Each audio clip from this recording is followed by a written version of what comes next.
হুম। ছাড়ো আমাকে। আরে, এটা তুমি কি করলে? তুমি এভাবে আমাকে কিস করলে কেন?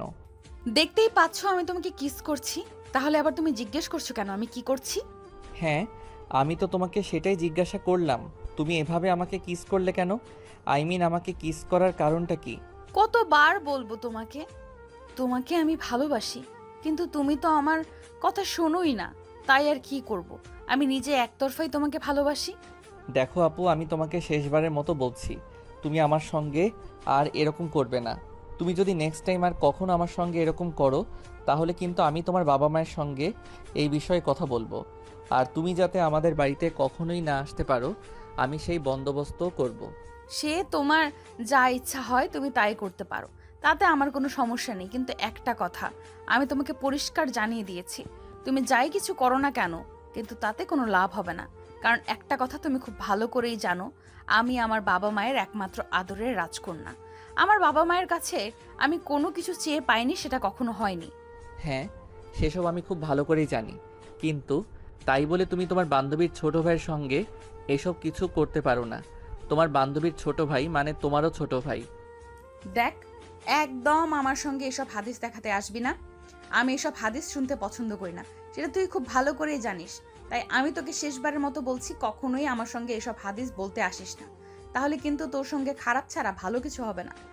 আমার সঙ্গে ভালো হবে নাকি খারাপ হবে সেই বিষয়ে আমি কোনো চিন্তা করি না। কিন্তু তুমি আমার বড় বোনের বান্ধবী।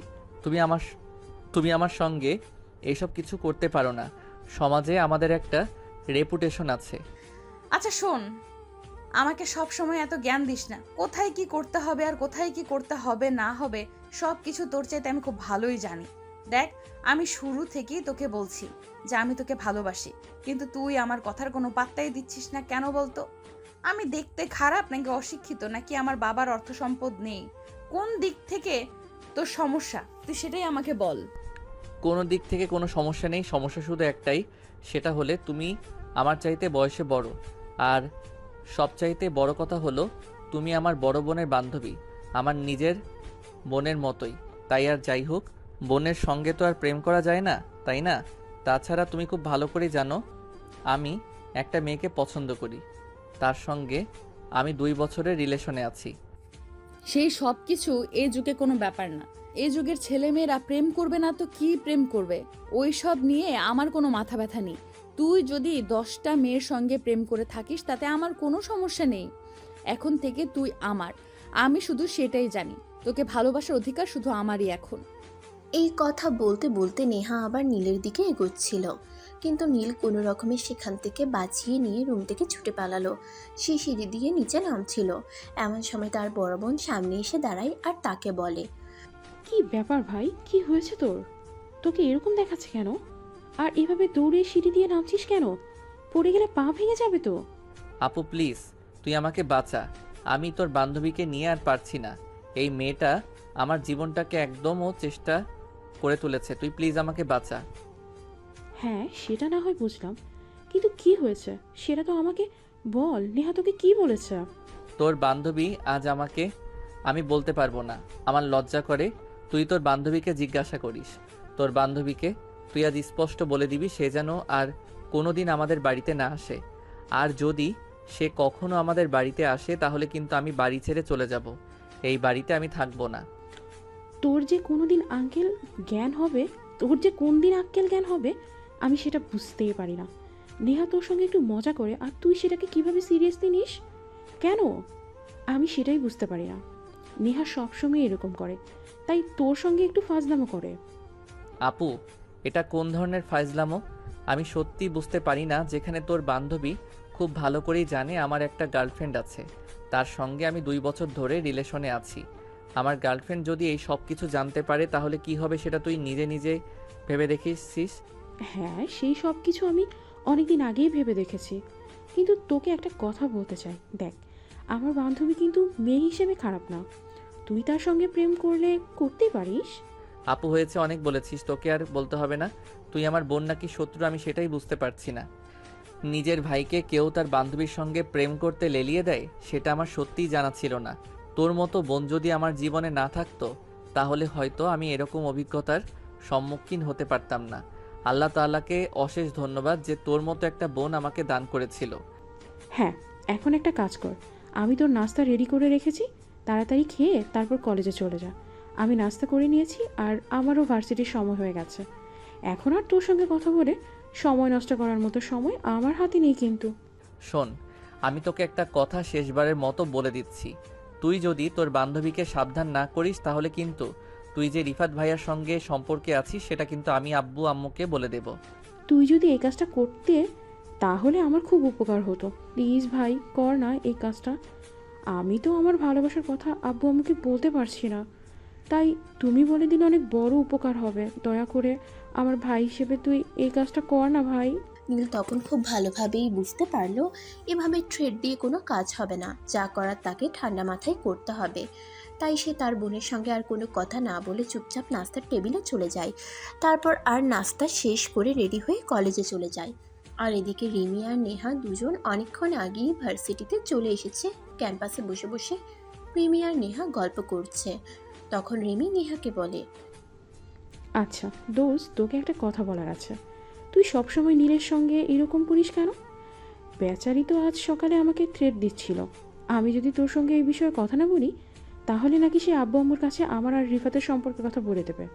সেটা তোদের ভাই বোনদের ব্যাপার, এখানে আমি কি করতে পারি? আর এইসব কথা তুই আমাকে কেন বলছিস বলতো? তুই আর আমি সমবয়সী, তাই না? আর আমার ভাই আমার থেকে 2 বছরের ছোট, সেই হিসেবে তোরও 2 বছরই ছোট হবে। তুই আমার ভাইয়ের পেছনে কেন পড়ে আছিস বলতো? ভার্সিটিতে ছেলের অভাব পড়েছে নাকি? এখান থেকে কাউকে দেখে প্রেম করলেই তো পারিস। আমার ভাইয়ের পেছনে লাগার কি প্রয়োজন? দেখ, সব সময় এত কথা বলতে আসিস না। সব সময় এত কথা বলা আমার ভালো লাগে না। আর আমার ব্যক্তিগত বিষয়ে কেউ কথা বলুক সেটা আমি চাই না, এটা তুই খুব ভালো করেই জানিস। তাই আমি তোকে শেষবারের মতো বলছি, আমার আর নীলের মাঝখানে তুই আসবি না, তাহলে কিন্তু তোর সঙ্গে আমার বন্ধুত্বটা নষ্ট হবে। এটা আমি তোকে জানিয়ে দিলাম।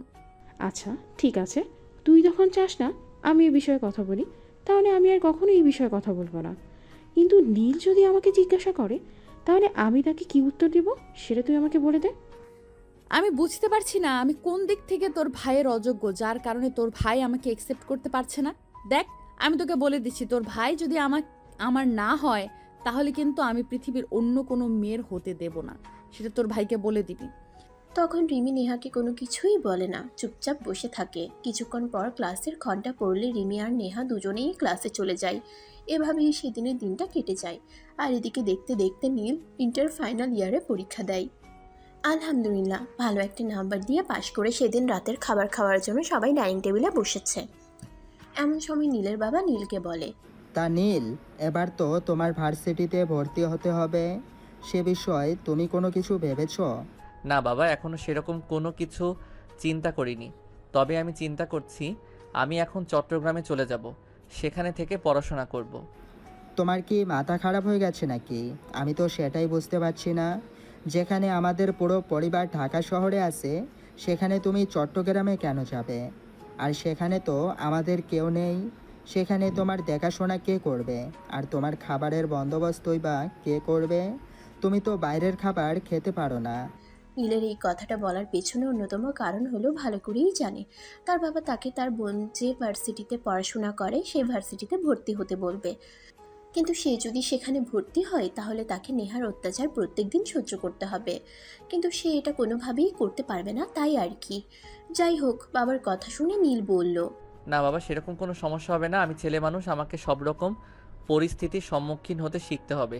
তাই আমি সিদ্ধান্ত নিয়েছি আমি চট্টগ্রাম থেকে পড়াশোনা করব, আর নিজের খাবারের বন্দোবস্ত নিজেই করব। একদমই না, তুমি বলবে আর আমি তোমাকে চলে যেতে দেব? এটা কখনোই হতে পারে না। আমি তোমার বাবা, তোমার বিষয়ে সকল সিদ্ধান্ত নেওয়ার একমাত্র অধিকারী আমি। তাই আমি তোমাকে যেটা বলবো তোমাকে সেটাই শুনতে হবে। তোমার চট্টগ্রাম যাওয়া চলবে না, তোমাকে ঢাকায় থাকতে হবে এবং এখানে থেকেই পড়াশোনা করতে হবে। দেখো বাবা, আমি তোমার ছেলে, আমার মতামতটা কেউ তো তোমাকে গুরুত্ব দিতে হবে। তাই বলছিলাম কি, আমি চট্টগ্রামে থেকেই পড়াশোনা করি। তাছাড়া এটা আমার একটা স্বপ্ন। আমি শহরের বাইরে থেকে, বাবা মায়ের থেকে আলাদা থেকে নিজের সব কিছু নিজে কন্ট্রোল করে তারপর আমার পড়াশোনা চালাবো। তুমি এখনও অনেক ছোট, তোমার নিজের সিদ্ধান্ত নেওয়ার মতো বয়স হয়নি। তাই তুমি চাইলেও আমি তোমাকে এটা করতে দেব না। তোমাকে এখানেই থাকতে হবে। তাই আই অ্যাম সো সরি, তোমার এই কথাটা আমি রাখতে পারলাম না। তুমি আমাকে ক্ষমা করে দাও। আর রিমি, তোমাকে বলছি তুমি আগামীকালকেই তোমার প্রিন্সিপাল স্যারের সঙ্গে কথা বলে রাখবে। আমি আগামী পরশু দিনকে নিয়ে তোমাদের ইউনিভার্সিটিতে যাব। নীলকে তোমাদের ইউনিভার্সিটিতে ভর্তি করাবো। বাবার কাছ থেকে এই কথা শুনে নীলের মাথায় একদম আকাশ ভেঙে পড়ার মতো অবস্থা। সে তো কোনোভাবেই এই ইউনিভার্সিটিতে পড়াশোনা করবে না, কিন্তু সে তো তার বাবাকেও এই কথা বোঝাতে পারবে না, কারণ তার বাবা যেটা সিদ্ধান্ত নেন তিনি সেটাই করেন।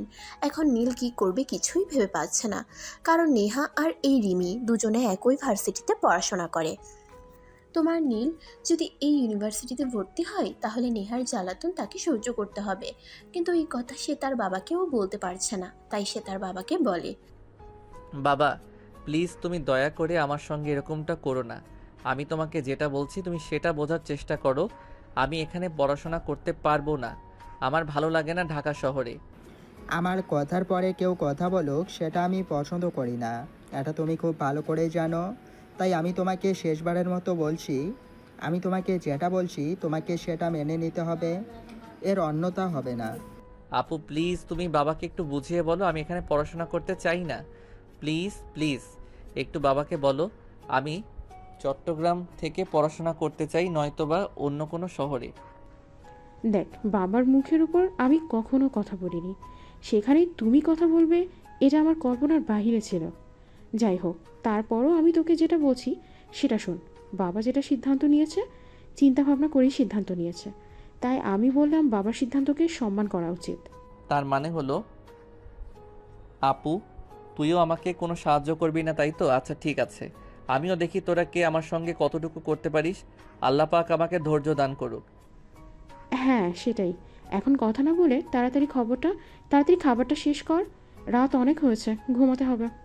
তখন কেউ আর কোনো কথা না বলে চুপচাপ যে যার যার মতো খাওয়া দাওয়া শেষ করে নিজেদের রুমে চলে গেল। এরপর চলে গেল আরও 2 দিন। সেদিন সকালবেলা ঘুম থেকে উঠেই নীলের বাবা নীলকে ডাকতে থাকে। এই নীল, নীল, তুমি এখনও ঘুমাচ্ছ কেন? তোমাকে তো সেদিনই বলেছিলাম আজ তোমাকে ইউনিভার্সিটিতে ভর্তি করাতে নিয়ে যাব, কিন্তু তুমি এত বেলা পর্যন্ত ঘুমাচ্ছ কেন? বাবা প্লিজ আমি তোমাকে শেষবারের মতো রিকোয়েস্ট করে বলছি, আমাকে তুমি এই ইউনিভার্সিটিতে ভর্তি করিও না। এখানে পড়াশোনা করতে আমার একদমই মন চাইবে না। তাই আমি তোমাকে শেষবারের মতো রিকোয়েস্ট করে বলছি, তুমি আমাকে অন্যত্র ভর্তি করানোর চিন্তা করো। তোমার সাহস দেখে আমি অবাক না হয়ে পারছি না। যেখানে তোমার বোন থেকে শুরু করে তোমার মা আমার মুখে মুখে কথা বলে না, সেখানে তুমি আমার মুখে মুখে কথা বলছো আর আমার সঙ্গে তর্ক করছো। এটা তো আমি জাস্ট ভাবতেই পারছি না। তুমি ঠিক 30 মিনিটের মধ্যে ফ্রেশ হয়ে রেডি হয়ে নিচে আসবে, তারপর আমি তোমাকে নিয়ে ইউনিভার্সিটিতে ভর্তি করাতে যাব। এটাই আমার শেষ সিদ্ধান্ত। এরপর আমি আর কোনো কথা শুনতে চাই না। তখন নীল খুব ভালোভাবেই বুঝতে পারে তার সামনে আর কোনো রাস্তা খোলা নেই। এখন থেকে তার বাবার কথাই মেনে নিতে হবে। তাই সে চুপচাপ বিছানা থেকে নেমে ফ্রেশ হতে চলে যায় আর 20 মিনিটের মধ্যেই রেডি হয়ে নিচে আসে নাস্তা করার জন্য।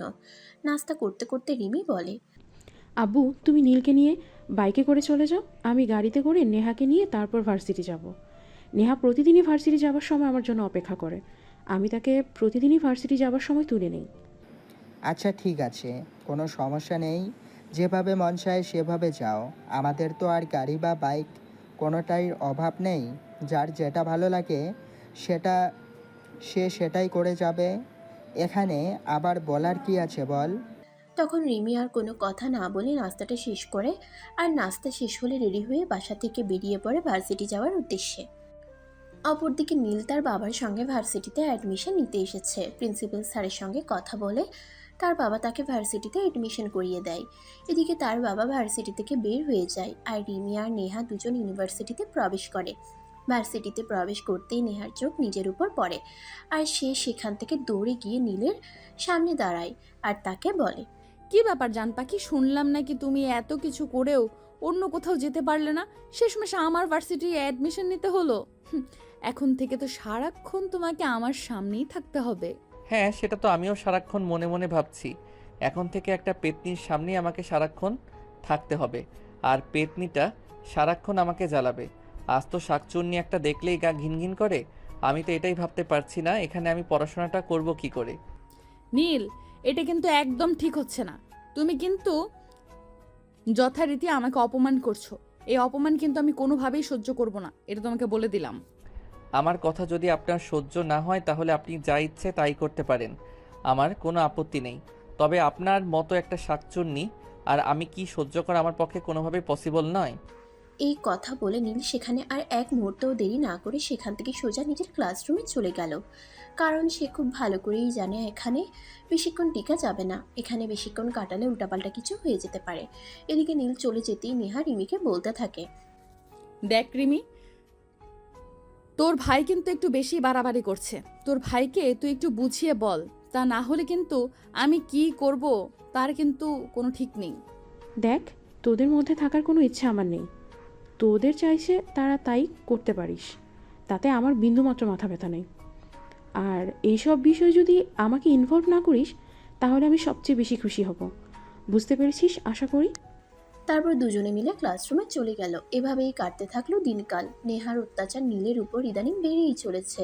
সেদিন তো নীল কলেজ ক্যাম্পাসে প্রকাশ করছিল, এমন সময় কোথা থেকে নেহা দৌড়ে এসে নীলকে জড়িয়ে ধরে। এটা দেখে নীল একটু বেশিই ক্ষেপে যায় আর নেহাকে নিজের থেকে ছাড়িয়ে ঠাস ঠাস করে তার গালে দুটো বসিয়ে দিয়ে বলতে থাকে, এই মেয়ে, কী সমস্যা আপনার? আপনার কি ছেলে মানুষ দেখলে কোনো হুঁশ থাকে না নাকি? আপনাকে আমি কতবার বলবো আপনাকে আমি একদম সহ্য করতে পারি না, কিন্তু তারপর আপনি বেহায়ার মতো আমার পিছনে পড়ে আছেন কেন বলেন তো? শুধুমাত্র আপনার কারণে আমি আমার পরিবার ছেড়ে চিটাগাং চলে যেতে চেয়েছিলাম, সেখান থেকে পড়াশোনা করব বলে, কিন্তু আমার বাবার কারণে সেটা হয়ে উঠল না। এই কথাটা বলে নীল রাগে ফুসফুস করতে থাকলো। তখন নেহা কাঁদতে কাঁদতে বলল, নীল, তোমাকে আমি অনেক বেশি ভালোবেসে ফেলেছিলাম, যার কারণে তোমাকে দেখলেই আমি আবেগপ্রবণ হয়ে যেতাম। তোমাকে চোখের সামনে দেখলে আমি আর নিজেকে কোনোভাবে ঠিক রাখতে পারতাম না, তাই তো বারবার তোমার কাছে ছুটে আসতাম। কিন্তু তুমি আমার সঙ্গে এরকম আচরণ করবে এটা কোনোদিন আমি কল্পনা করিনি। যাই হোক, যেটা করেছো ভালোই করেছো। তুমি একটা বিষয় নিশ্চিত থাকো, আজকের পর নেহা কোনোদিনও তোমার সামনে এসে দাঁড়াবে না। হ্যাঁ, আমিও তো সেটাই চাই। আপনি কোনোদিন আমার সামনে আসেন না, দাঁড়ান। কারণ আপনার মতো শাকচুনি মার্কা একটা মেয়েকে আমি সহ্য করতে পারি না। আপনি যদি এই ভার্সিটিতে থাকেন তাহলে আমার পড়াশোনা হবে না, তার চেয়ে ভালো আপনি এখান থেকে চলে যান, আমিও শান্তিতে পড়াশোনাটা করি। নীল, তোমাকে আমি পাগলের মতো ভালোবেসেছি, কিন্তু তুমি আমার সঙ্গে এরকম আচরণ করবে এটা কোনোদিন আমি কল্পনাও করিনি। আজ তুমি আমার গায়ে হাত তুললে, সত্যি আমি এটা ভাবতে পারছি না। ঠিক আছে, তুমি ভালো থেকো। নেহা তোমার জীবন থেকে চিরবিদায় নিচ্ছে।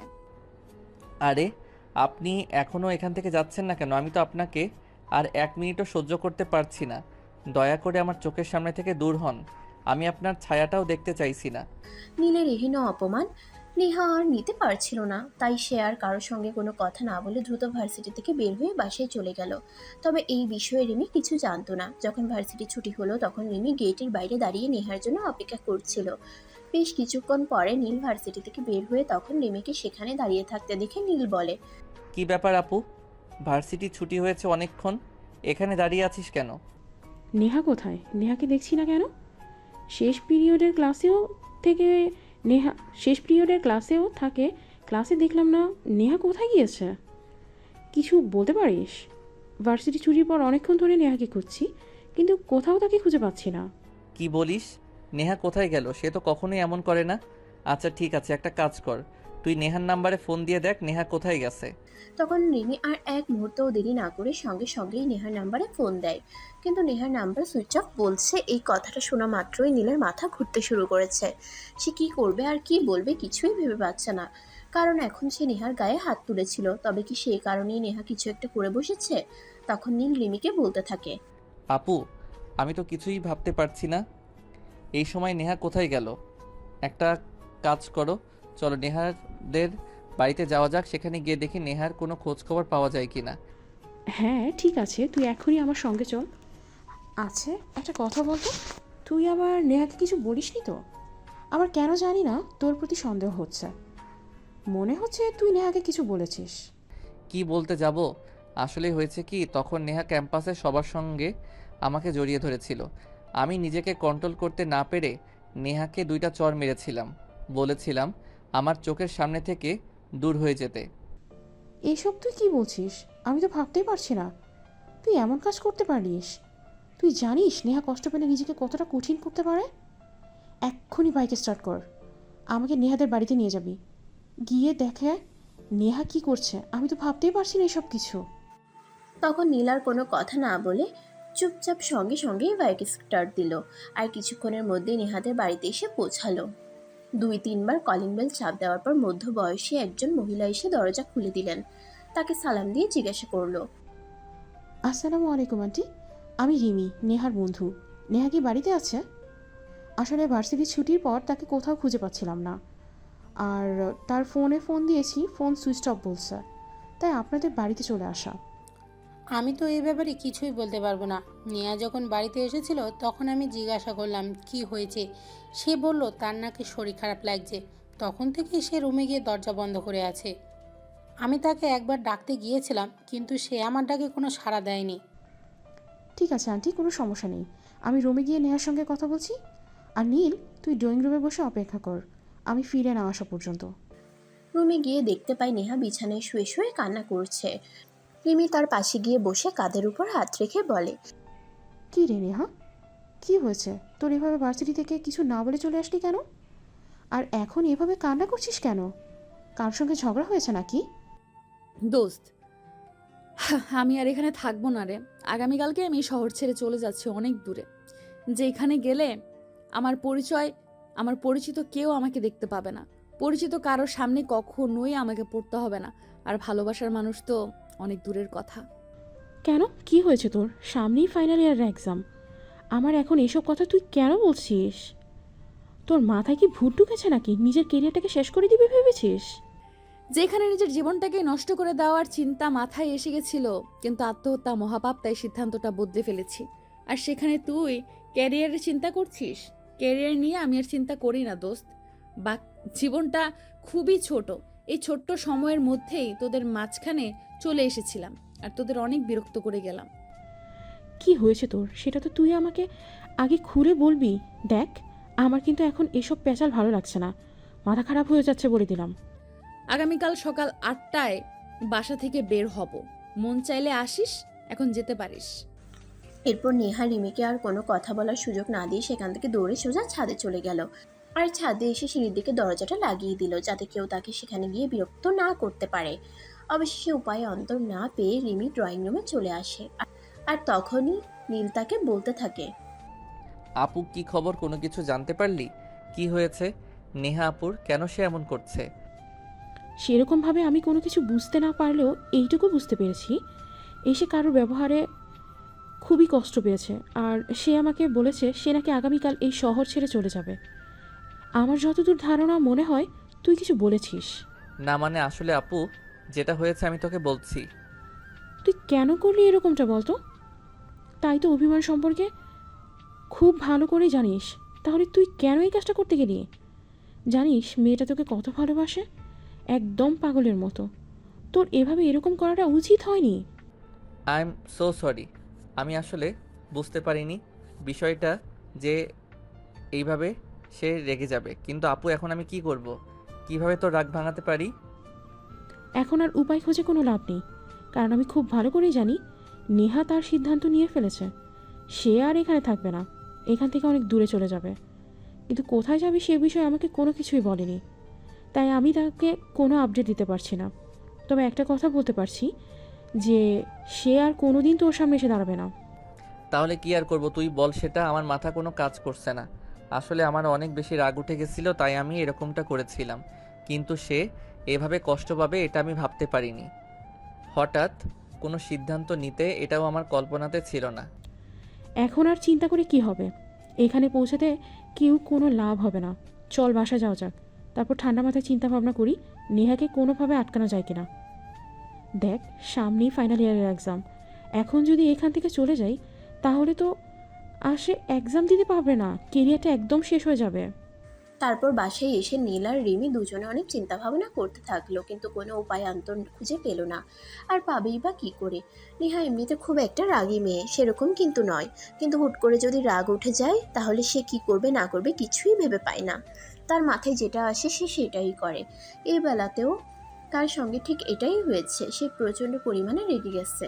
তাই আর যাই হোক, তাকে কোনো কিছু বলে আটকানো যাবে বলে মনে হচ্ছে না। এদিকে নেহা এভাবে চলে যাবে এই কথা শুনে নীলের প্রচণ্ড পরিমাণ খারাপ লাগছে। সে অনেক চিন্তা করেছে কিন্তু কোনো উপায় খুঁজে পাচ্ছে না। অবশেষে সে রিমিকে বলে, আমি যদি নেহাকে সরি বলি আর অনেকবার ক্ষমা চাই, তাহলে নেহা নিশ্চয়ই আমাকে ক্ষমা করে দেবে। কিন্তু আমার সেরকমটা মনে হচ্ছে না, কারণ নেহার সঙ্গে আমার অনেক দিনের বন্ধুত্ব।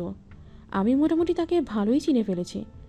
তাই আমার মনে হয় এই সব কিছু করে কোনো কাজ হবে না। তাহলে এখন আমি কি করব? তুই অন্তত আমাকে সেটা বলে দে। আমি নেহাকে আটকাবো কি করে? নেহাকে আটকানো সম্ভব নয়। তাকে যেতে দেয়। সে যদি সত্যিই তোকে ভালোবাসে, তাহলে আজ না হোক কাল ভালোবাসার টানে সে ফিরে আসবেই। আর যদি সে ফিরে না আসে, তাহলে ভেবে নিস নেহা তোর কপালে ছিল না। তখন নীল আর কোনো কথা বলতে পারলো না, কারণ তার বলার মতো কিছুই ছিল না। সে কি বলবে? নেহা তো তাকে পাগলের মতো ভালোবেসেছিল, কিন্তু সে তো নেহার ভালোবাসাকে একদমই পাত্তা দেয়নি। উল্টো সে নেহাকে বারংবার অপমান করেছে। অবশেষে সে নেহার গায়ে হাত পর্যন্ত তুলেছে। এখন তো আর নেহা তাকে কোনোভাবেই ক্ষমা করবে বলে মনে হচ্ছে না। যাই হোক, দেখতে দেখতে কোনোভাবে সেদিন রাতটা কেটে গেল। পরের দিন সকাল হতে না হতেই নেহারা ব্যাগপত্র গুছিয়ে রেডি হয়ে গেল। তার মা তাকে অনেকবার জিজ্ঞাসা করেছে এই বিষয়ে, কিন্তু সে তার মাকে বরাবরই উত্তর দিয়েছে, তোমাকে আমি একবারই বলেছি, আমাকে কোনো প্রশ্ন করো না, কারণ আমাকে প্রশ্ন করলে তুমি কোনো উত্তর পাবে না। আমার যেটা ভালো লাগছে আমি সেটাই করছি। আমার ক্যারিয়ার নিয়ে তোমাদের কোনো চিন্তা করতে হবে না, আমাকে নিয়েও চিন্তা করতে হবে না। তোমাদের যা সম্পদ আছে সব কিছু তোমার ছেলের নামে লিখে দাও। আমি তোমাদের সম্পদে ভাগ বসাতে আসবো না, আর আদৌ কোনো দিন তোমাদের এখানে ফিরে আসবো কিনা সেটাও জানি না। এসব তুই কি বলছিস? আমি সত্যিই কিছু বুঝতে পারছি না, আর ভাবতেও পারছি না। তোর কি সত্যি সত্যি এবার মাথা খারাপ হয়ে গেছে? তুই এমন পাগলের মতো প্রলেপ কেন করছিস? বলবি না আমাকে? আমি কোনো কৈফিয়ত দিতে বাধ্য নই। আমি আমি এই বাড়ি থেকে চলে যাচ্ছি, কিন্তু তোমাদের টাকা পয়সা নিয়ে যাচ্ছি না। শুধু এই বাড়ি থেকে আমার দাদুর দেওয়া একটা স্বর্ণের ব্রেসলেট নিয়ে যাচ্ছি। আমাকে কয়েকটা দিন তো চলতে হবে, তাই আমি এটা বিক্রি করে সে টাকা দিয়ে কয়েকদিন চলবো। তাছাড়া এটার উপর তোমাদের কোনো অধিকার নেই, কারণ সেই ছোটবেলায় দাদু আমাকে এটা দিয়েছিল। সে বিষয়ে আমি তোকে কিছুই বলছি না। তোর যাই ইচ্ছা হয় তুই তাই এই বাড়ি থেকে নিয়ে যেতে পারিস, কিন্তু কোথায় যাচ্ছিস, কেন যাচ্ছিস, সেই সব কিছুই তো আমাকে বলে যাবি। আমি তোর মা, আর তুই আমার মেয়ে, এবং যথেষ্ট বড় হয়েছিস। তাই ভাবে হুটহাট কোথাও চলে যেতে পারিস না। মা, এখন আর আমি ছোট বাচ্চা নই যে আমি হারিয়ে যাব। হারিয়ে যাওয়ার বয়সটা আমার জীবন থেকে চলে গেছে। এখন শুধু হারিয়ে ফেলার সময়টা এসেছে। আমি আমার জীবন থেকে হয়তো অনেক কিছুই হারিয়ে ফেলছি বা হারিয়ে ফেলবো, কিন্তু নিজে হারাবো না। ভালো থাকতে পারবো কিনা জানি না, তবে ভালো থাকার চেষ্টা করব। তুমি শুধু তোমার সন্তানের জন্য দোয়া করো। মেয়ের মুখ থেকে এমন কথা শুনে নেহার মায়ের চোখ দিয়ে অঝরে পানি ঝরছে, কিন্তু তিনি কি করবেন আর কি বলবেন কিছুই ভেবে পাচ্ছেন না। নেহার বাবা এখানে থাকেন না, উনি চাকরি সূত্রে দেশের বাইরে থাকেন। আর দুই সন্তান নিয়ে নেহার মা বাংলাদেশে থাকেন। অনেক চেষ্টার পরেও মেয়ের মাথা থেকে বাড়ি থেকে চলে যাওয়ার বুদ্ধিটা সরাতে পারলেন না। যাই হোক ভিউয়ার্স, চলুন দেখা যাক কি হয় অবশেষে। আপু চল আমার সঙ্গে গিয়ে আপু চল আমার সঙ্গে গিয়ে দেখি নেহাকে কোনোভাবে আটকানো যায় কিনা। আমার জন্য একটা মেয়ে শহর ছেড়ে বাড়ি ছেড়ে আপনজন ছেড়ে চলে যাবে, এটা আমি মেনে নিতে পারছি না। এই বিষয়টা তোর আগেই চিন্তা করা উচিত ছিল, কারণ নেহাকে এখন আর যাই হোক আটকানো যাবে না, কারণ সে কারোর কোনো কথাই শুনবে না। তারপরও তুই আমার একমাত্র ভাই, সেজন্য তোর জন্য আমাকে কিছু করতেই হবে। এখন তুই আমার সঙ্গে চল। আম্মু, তোমাকে একটা কথা বলতেছি, তুমি কিন্তু আব্বুকে ফোন দিয়ে কোনো কিছু বলবে না। যখন বাসায় আসবে তখনই যেন উনি এই বিষয়টা জানেন, তার আগে নয়। আব্বু সব সময় ব্যবসার কাজে খুব চিন্তিত থাকেন, তাই তোমাকে শেষবারের মতো বলছি, আব্বুকে কোনো কিছু বলতে যাবে না। প্লিজ নেহা আপু, আপনি এভাবে এখান থেকে চলে যাবেন না, তাহলে আমি নিজেকে কোনোদিন ক্ষমা করতে পারবো না। আপনি আমার জন্য নিজের জীবনটা শেষ করবেন না প্লিজ। তোমাকে কে বলেছে আমি তোমার জন্য আমার জীবনটা শেষ করব? একদমই না। আমি আমার ভালোবাসার জন্য অনেক দূরে চলে যাচ্ছি, যেখানে ভালোবাসা আমার চোখের সামনে ঘুরে বেড়াবে, কিন্তু আমার হবে না। সেই ভালোবাসাকে আমি সহ্য করতে পারবো না। তাই আমি অনেক দূরে চলে যাচ্ছি, যেখানে ভালোবাসা ছাড়া ভালো থাকতে পারবো। নেহা আপু, প্লিজ আমি আপনাকে শেষবারের মতো রিকোয়েস্ট করে বলছি, আপনি প্লিজ আপনার সিদ্ধান্ত থেকে বেরিয়ে আসুন। এইভাবে হঠাৎ কোনো সিদ্ধান্ত নেবেন না যেটা আপনার জন্য ক্ষতিকর হবে। নীল প্লিজ, আমাকে বাধা দিও না, যাত্রাপথে বাধা দিতে নেই। আমি তোমার জন্য এখান থেকে চলে যাচ্ছি না, আমার ভালো লাগছে তাই চলে যাচ্ছি। এখানে তোমার কোনো দোষ নেই, তুমি অযথাই নিজেকে দোষী সাব্যস্ত করো না। ভালো থেকো, দোয়া করি জীবনে ভালো কাউকে জীবনসঙ্গী হিসেবে পাও। এদিকে অতঃপর নেহা আর কোনো উত্তরের অপেক্ষা না করে সেখান থেকে বের হয়ে চলে গেল। কোথায় যাবে সে বিষয়ে বাড়ির কাউকেই কোনো কিছু বলেনি, এমনকি তার কলিজার বান্ধবী রিমিকেও সে এই বিষয়ে কোনো কিছু বলেনি। নেহা বাসা থেকে বের হয়ে যাওয়ার কিছুক্ষণ পর রিমি আর নীল দুজনেই তাদের বাড়িতে চলে আসে। এরপর চলে গেল অনেক দিন। ইতিমধ্যে রিমির বিয়ে হয়ে গেছে আর নীল তার বাবার কোম্পানিতে জয়েন করেছে। আজ নীল তার ব্যবসার কাজে একটু সিলেট যাবে, তাই সকালবেলা ঘুম থেকে উঠেই ফ্রেশ হয়ে নাস্তা করে সিলেটের উদ্দেশ্যে রওনা দিয়ে দিল। বাসা থেকে বের হতেই আজ তার কেন জানি না নেহার কথা খুব মনে পড়ছে। কোথায় আছে, কেমন আছে, এতদিন হয়ে গেল। নেহা মায়ের সঙ্গে অনেকবার যোগাযোগ করা হয়েছে, কিন্তু নেহার পরিবারের সঙ্গে সে যোগাযোগ রাখলেও কখনো এটা তার পরিবারকে জানায়নি সে কোথায় আছে। তাই এই বিষয়ে কেউ কোনো আপডেট দিতে পারে না। আনমনে নীল বসেছিল, তখনই তার ড্রাইভার তাকে বলল, কি ব্যাপার স্যার, আপনার কি হয়েছে? আপনি এভাবে আনমনে হয়ে বসে আছেন কেন? আপনাকে তো কখনো এরকম হতে দেখিনি। না, সেরকম কিছু নয়, আসলে আমার অতিথির একটা দিনের কথা আজ খুব মনে পড়ছে, তাই যাই হোক, এসব বিষয়ে আমি তোমার সঙ্গে আলোচনা করতে চাই না। তুমি তাড়াতাড়ি গাড়িটা চালাও, কারণ মিটিংয়ের টাইম হয়ে আসছে। হ্যাঁ স্যার, আমি গাড়ি চালাচ্ছি, তবে আপনাকে এইভাবে আনমনে বসে থাকবো দেখলে আমার না খুব খারাপ লাগে। আপনি প্লিজ এভাবে আনমনে বসে থাকবেন না, নিজেকে একটু রিফ্রেশ করুন। আমি একদম ঠিক আছি, এই বিষয়ে আপনাকে কোনো চিন্তা করতে হবে না। আর মেয়েদের খারাপ আপনাকে সেই অফিসের লোকেশনটা দিয়েছিল তো, সেই অফিসে আমরা আজ মিটিংয়ে যাচ্ছি। হ্যাঁ, ম্যানেজার সাহেবের দিতে মনে ছিল না, কিন্তু আমি নিজের থেকে ওনার কাছ থেকে লোকেশনটা চেয়ে এনেছি, কারণ আমি তো আজকের আগে কখনো এখানে আসিনি, তাই এখানকার কোনো কিছু সেরকম চেনা জানা নেই, তাই দরকার লাগবে বলে আমি নিয়ে এসেছি। আর হ্যাঁ, আমরা কিন্তু আমাদের লোকেশনের খুব কাছাকাছি চলে এসেছি। এখান থেকে হয়তো আমাদের লোকেশনে পৌঁছতে আর 1 ঘন্টার মতো সময় লাগবে। তুমি ড্রাইভার সাহেব জানে না মানে একটা বিষয় খুব অবাক লাগছে, ওই কোম্পানির নাম নেহা গ্রুপ অফ কোম্পানি কেন? স্যার, এইসব বাচ্চাদের মতো প্রশ্ন আমি আর নিতে পারছি না। ওই কোম্পানির মালিকের নাম হয়তো নেহা, তাই ওনার কোম্পানির এই নামকরণ করা হয়েছে, কিন্তু আপনি এমন বাচ্চাদের মতো প্রশ্ন কেন করছেন? আমি তো সেটাই বুঝতে পারছি না। আসলে আমি এই প্রশ্নটা করছি তার একটাই কারণ, এই নামটা আমার খুবই পরিচিত, কিন্তু আদৌ কি এই নামের মানুষটাই আমার সেই পরিচিত মানুষটা? আপনি এত চিন্তিত কেন হচ্ছেন আমি সেটা বুঝতে পারছি না। এই নামে আপনার যদি কেউ পরিচিত কেউ থাকে, তাহলে আমরা যে কোম্পানির সঙ্গে ডিল করতে যাচ্ছি সেই কোম্পানির এমডির কি সম্পর্ক থাকতে পারে?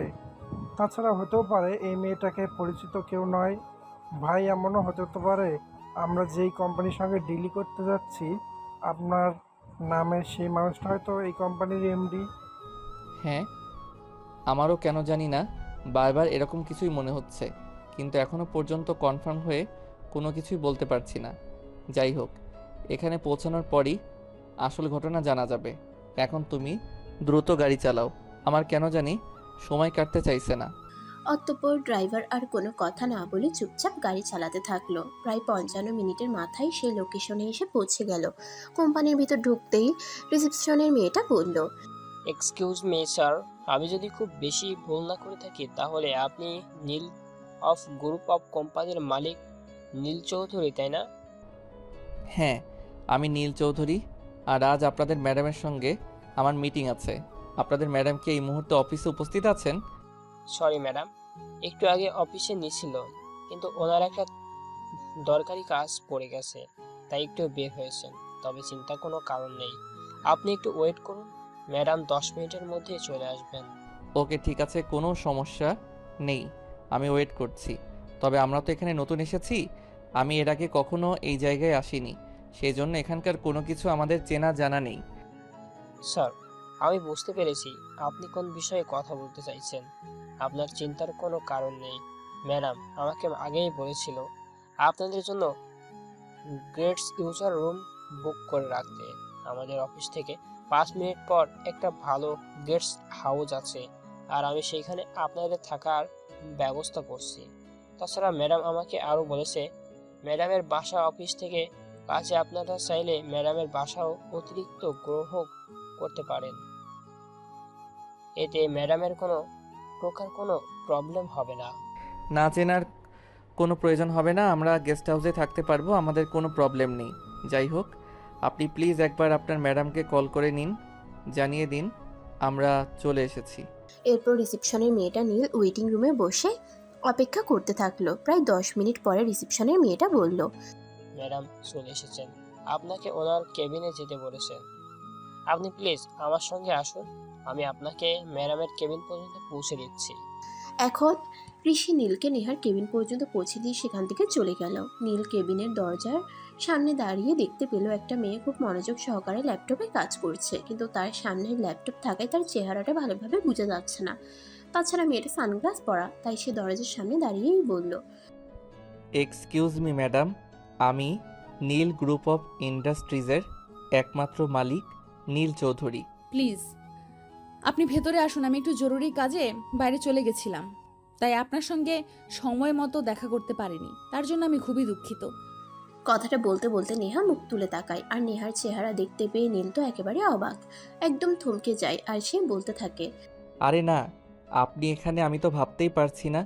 জানেন, আপনি ঢাকা থেকে চলে আসার পর আপনাকে খোঁজার জন্য কত চেষ্টা করেছি, কিন্তু কোথাও খুঁজে পাইনি। আজ ভাগ্যক্রমে ক্লায়েন্ট মিটিং করতে এসে এভাবে আপনার সঙ্গে আমার দেখা হয়ে যাবে, এটা তো আমার কল্পনার অতীত ছিল। মিস্টার নীল, এত অবাক হওয়ার কিছুই নেই।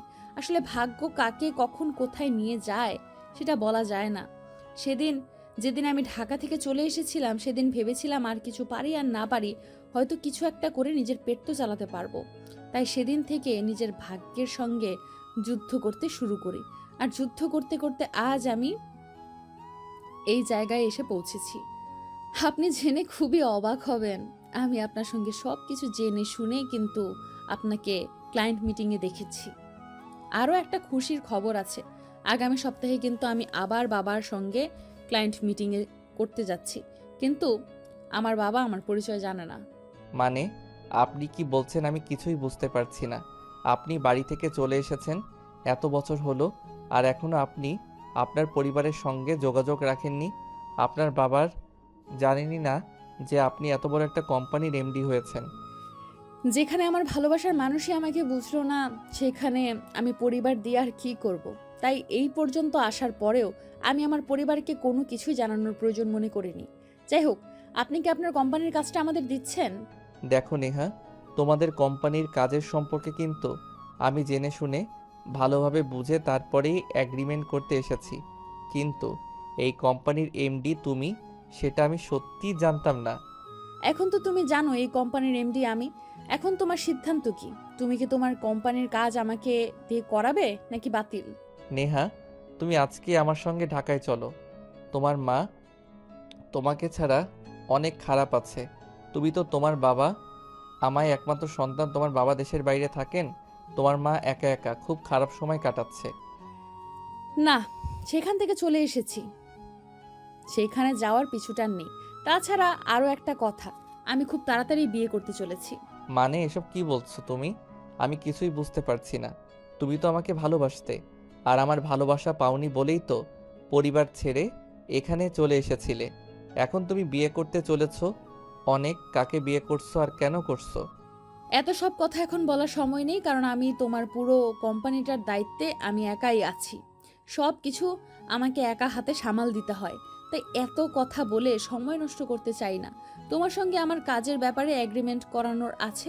তুমি যদি তোমার কোম্পানির কাজ আমার কোম্পানিকে নিয়ে করাও বা করাতে চাও, তাহলে এগ্রিমেন্ট করাতে পারো, আর নয়তো আসতে পারো।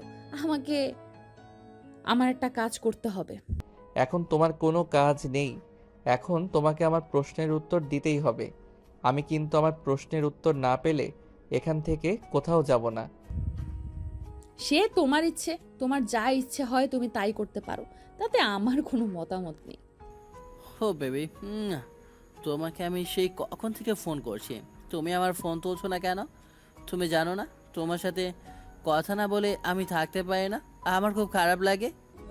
কোম্পানির কাজ আমি করতে চাই, তাই ওনার সঙ্গে করেছিলাম, তাই তোমার ফোন তুলতে পারিনি। তুমি বিকেলে আমার বাসায় চলে এসো, তারপর তোমার সঙ্গে কথা হবে। নেহা, এসব কি হচ্ছে? এই ছেলেটা এভাবে তোমাকে আমার সামনে কিস করছে কেন? এই ছেলেটার কি না লজ্জা বলতে কিছুই নেই? নীল, এই হচ্ছে আমার বয়ফ্রেন্ড নিলয়। তার সঙ্গে আমি 3 বছর ধরে রিলেশনে আছি। আমরা খুব শীঘ্রই বিয়ে করতে চলেছি। তোমাকে কিন্তু অবশ্যই ইনভাইট করব, চলে এসো। Neha, please stop this nonsense. আমি এসব কিছু আর সহ্য করতে পারছি না, প্লিজ এবার এসব বন্ধ করো। বেবি, এটা কে? আর তোমার আমার মাঝখানে কথা বলছে কেন? তুমি তো আমাকে বলেছিলে তুমি ক্লায়েন্ট মিটিং করছো, কিন্তু এই ছেলে তোমার পার্সোনাল বিষয়ে কেন কথা বলছে সেটা আমাকে বলো। ও বেবি, তোমাকে সব কিছু আমি পরে বলছি। এখন তুমি আসো, আমি মিটিংটা শেষ করে আসি। তুমি তো জানোই আমার কাছে আমার কাজ সবার আগে। আমি আমার কাজের আগে কাউকে প্রায়োরিটি দেই না। তবে এই কথাটা সত্যি যে উনি সত্যি সত্যি ওনার সঙ্গে আমি নেক্সট কাজের এগ্রিমেন্ট করছি। ওকে বেবি, কোনো সমস্যা নেই, তাহলে এখন আমি আসি, বিকেলে তোমার বাসায় চলে আসবো কিন্তু। আচ্ছা ঠিক আছে, বাই বেবি। ওহে মিস্টার নীল, আপনাকে যেটা বলছিলাম, এখন আপনি কি সিদ্ধান্ত নিলেন না? আপনার কোম্পানির কাজ কি আমাকে দিয়ে করাবেন? না, এক্ষুনি তুমি আমার সঙ্গে ঢাকায় চলো। তুমি আমাকে ভালোবাসো, তুমি আমাকে বিয়ে করবে, আমি ছাড়া তোমার জীবনে অন্য কেউ আসবে না। তাই নাকি মিস্টার নীল? কিন্তু আমি এখন অন্য একজনকে ভালোবাসি, তাকে যেন অন্য কাউকে বিয়ে করা আমার পক্ষে সম্ভব না। আপনি দয়া করে আসতে পারেন। আর আপনার যদি মনে হয় আপনার কোম্পানির কাজটা আপনি আমাকে দিয়ে করাবেন, তাহলেই আপনি আমার সঙ্গে নেক্সট কন্ট্রাক্ট করবেন। আর নয়তো আমি আপনার সাথে কোনো কন্ট্রাক্ট রাখতে চাই না। এই কথাটা বলেই নীল নেহাকে টান দিয়ে তার পাজা খুলে তুলে নেয় আর কেবিন থেকে বের হয়ে আসে। সেটা দেখে রিসেপশনের মেয়েটা দৌড়ে এসে নীলের সামনে দাঁড়ায় আর বলে, এক্সকিউজ মি স্যার, এটা আপনি কি করছেন? আপনি আমাদের ম্যাডামকে এভাবে তুলে নিয়ে যাচ্ছেন কেন? কি আপনি? দয়া করে আমাদের ম্যাডামকে ছেড়ে দিন, তা না হলে কিন্তু আমি পুলিশকে কল করতে বাধ্য হব। এক্সকিউজ মি ম্যাডাম, এটা আমাদের দুজনের পার্সোনাল ব্যাপার। আমি আশা করব আপনি এ ব্যাপারে নাক গলাতে আসবেন না। আর যদি আমাদের দুজনের মাঝখানে আপনি নাক গলাতে আসেন, তাহলে কিন্তু আপনার সঙ্গে খারাপ কিছু হয়ে যেতে পারে বলে দিলাম। সো নিজে সেফ থাকুন। স্যার প্লিজ আপনি ম্যাডামকে ছেড়ে দিন। ম্যাডামের সঙ্গে এরকম কিছু করবেন না। দেখুন, ম্যাডাম একজনকে ভালোবাসে, আর সে যদি জানতে পারে আপনি ম্যাডামের সঙ্গে এসব কিছু করেছেন, তাহলে কি হবে আমি জাস্ট ভাবতেই পারছি না। ও তাই নাকি? আচ্ছা ঠিক আছে, তাহলে আপনি এখনই সেই মানুষটাকে ফোন দিয়ে বলে দিন আমি তার ভালোবাসার মানুষকে তুলে নিয়ে যাচ্ছি, পারলে আমাকে ঠেকাতে। নীল, এখন কিন্তু একদম বেশি বাড়াবাড়ি হয়ে যাচ্ছে। তুমি কেন করছো আমার সঙ্গে এরকমটা? প্লিজ আমাকে ছেড়ে দাও। নিলয় জানতে পারলে খুব রেগে যাবে। আমি চাই না তোমার কারণে নিলয় আমাকে ভুল বুঝবে। প্লিজ আমাকে ছেড়ে দাও। নেহা, আর একটাও কথা নয়। যদি আরেকটা কথা বলেছো তাহলে সবাই বিয়ের পর যেটা করে আমি কিন্তু তোমার সঙ্গে বিয়ের আগে সেটা করতে বাধ্য হব। কারণ আমি এখন আর আগের নীল নেই, আমি অনেকটা বদলে গেছি। তোমাকে আমি সারা বাংলাদেশে তন্ন তন্ন করে খুঁজে বেরিয়েছি, কিন্তু কোথাও তোমার সারাটা পর্যন্ত দেখতে পারিনি। আর আজ তোমাকে আমি হাতের কাছে পেয়ে তোমায় ফেলে চলে যাব, এটা তুমি ভাবলে কি করে বলো? অতঃপর নীল তাকে আর কোনো কথা বলার সুযোগ না দিয়ে সোজা গাড়িতে তুলে নিল আর সেখান থেকে ড্রাইভারকে গাড়ি স্টার্ট করে সোজা ঢাকায় চলে আসতে বলল। সারা রাস্তা নেহা কান্না করতে করতে এসেছে। নীল তার সঙ্গে অনেকবার কথা বলার চেষ্টা করলেও সে কোনো কথা বলেনি। সে প্রচণ্ড পরিমাণে রেগে আছে নীলের উপর। নেহা প্লিজ, তুমি এভাবে কান্না করো না। তুমি কান্না করলে আমার একদমই ভালো লাগে না। সেদিন তোমাকে যে কষ্টটা দিয়েছি তার জন্য আমি এতদিন ধরে অনুতপ্ত হচ্ছি, কিন্তু তারপরও কেন জানি আমার পাপের প্রায়শ্চিত্ত চিন্তা হয়েছে বলে মনে হয় না। আর এখন যদি তুমি এমন করো তাহলে কিন্তু আমি কিছু একটা করে বসবো বলে দিলাম। তোমার যা ইচ্ছে তুমি তাই করতে পারো। আমার বিন্দুমাত্র আপত্তি নেই তাতে, কারণ আমি যেদিন তোমাকে ভালোবেসেছিলাম সেদিন তুমি আমার ভালোবাসার গুরুত্ব দাওনি। আর আজ তুমি আমাকে তোমার ভালোবাসা দেখাতে এসেছো। তোমার ভালোবাসার কোনো মূল্য আছে? নেই আমার কাছে, বুঝতে পেরেছো? ওকে, প্রবলেম নাই। যেখানে ভালোবাসার মূল্য নাই সেখান থেকে কিভাবে মূল্য বুঝে নিতে হয় সেটা আমি খুব ভালো করেই জানি। তাই তোমার চিন্তার কোনো কারণ নেই, তুমি শুধু চুপচাপ গাড়িতে বসে থাকো। হয় তখন নীল নেহার সঙ্গে আর কোনো কথা বলল না, চুপচাপ বসে রইল। এদিকে ড্রাইভার গাড়ি চালাতে থাকলো। আর রাত প্রায় 12টার কাছাকাছি হবে তখন তারা ঢাকায় এসে পৌঁছালো। গাড়ি থেকে নামিয়ে নীল তাকে নিয়ে বাড়ির দরজার সামনে এসে দাঁড়ালো আর কলিং বেল চাপ দিল। কিছুক্ষণের মধ্যে রিমি আর তার মা এসে দরজা খুলে দিল। নেহাকে দেখতে পেয়ে রিমি দৌড়ে এসে তাকে জড়িয়ে ধরে বলতে লাগলো, কেমন আছিস দোস্ত? কিছুদিন ধরে তোকে দেখি না। আমার না জন্য খুব মন কাঁদছিল রে। আমাকে ঢং দেখাতে আসিস না। কেন তোর ভাই আমাকে তুলে এনেছে সেটা আগে বল। ও তাই নাকি? আমার ভাই তোকে কেন তুলে এনেছে সেটা জানিস তুই? ঠিক আছে, তাহলে তুই চল আমার সঙ্গে ভিতরে, তারপর তোকে আমি দেখাচ্ছি আমার ভাই তোকে কেন তুলে এনেছে। এই কথা বলে রিমি নেহাকে নিয়ে ভিতরের রুমে চলে গেল। নেহা রুমে গিয়ে একদম সারপ্রাইজ, তার সঙ্গে এমন কিছু হতে চলেছে সেটা কোনোদিন কল্পনাও করেনি। রুমের ভিতর নেহার বাবা মা থেকে শুরু করে নীলের পরিবারের সকলে উপস্থিত। নেহা যেই না রুমের ভিতর প্রবেশ করলো তখনই উপস্থিত সবাই নেহার দিকে ফুল ছুঁড়ে দিতে দিতে বলতে লাগলো, happy birthday to you, happy birthday to you dear Neha. Happy birthday to you, happy birthday to you dear Neha. বাবা মা এইসব কি? আর এইসব তোমরা কেন করছো? আমি তো কিছুই বুঝতে পারছি না। আজ তোমার জন্মদিন, তাই তোমাকে জন্মদিনের সারপ্রাইজ দিলাম। কেমন হয়েছে বলো? আজ আমার জন্মদিন, সেটা তো আমার নিজেরই মনে ছিল না, কিন্তু তোমরা কিভাবে মনে রাখলে আমি তো সেটাই বুঝতে পারছি না। আর সবচেয়ে বড় কথা সেটা হলো আমার খোঁজ তোমরা কিভাবে পেলে? তোকে এটার উত্তর অন্য কেউ দিতে পারবে না, আমি তোকে দিচ্ছি। আমার ভাই পড়াশোনা শেষ করে আমার বাবার ব্যবসার দেখাশোনা করছে, সেটা তুই খুব ভালো করেই জানিস। একদিন আমি ল্যাপটপে টেপাটেপি করছিলাম, তখনই হঠাৎ তোর একটা ছবি ফেসবুকে দেখতে পেলাম। কিন্তু যেই মানুষটার আইডি থেকে ছবিটা পোস্ট করা হয়েছে সেই মানুষটাকে আমি অনেক দিন ধরে নক করেও কোনো রিপ্লাই পাচ্ছিলাম না। অবশেষে গত পরশু দিন সেই মানুষটা আমাকে রিপ্লাই করে, আর আমি তোর বিষয়ে সব কিছু জানতে পারি। আর সব কিছু জেনে শুনে আমি নীলকে সব কিছু বলি, আর সব কিছু বলার পরে নীল তার প্ল্যান অনুযায়ী এই কাজটা করেছে। হ্যাঁ নেহা, তুই আমাদের ছেড়ে চলে যাওয়ার পর থেকেই নীল, আমি আর তোর বাবা আমরা সবাই তোকে অনেক খোঁজার চেষ্টা করেছি, কিন্তু তোকে কোথাও খুঁজে পাইনি। তুই এইভাবে আমাদের ছেড়ে এত দূরে চলে যাবে এটা আমাদের কল্পনাতেও ছিল না। যাই হোক, অবশেষে তোর খোঁজ পেয়ে তোকে আমরা আমাদের কাছে ফিরে পেয়েছি, এটা আমাদের জন্য অনেক বড় পাওয়া।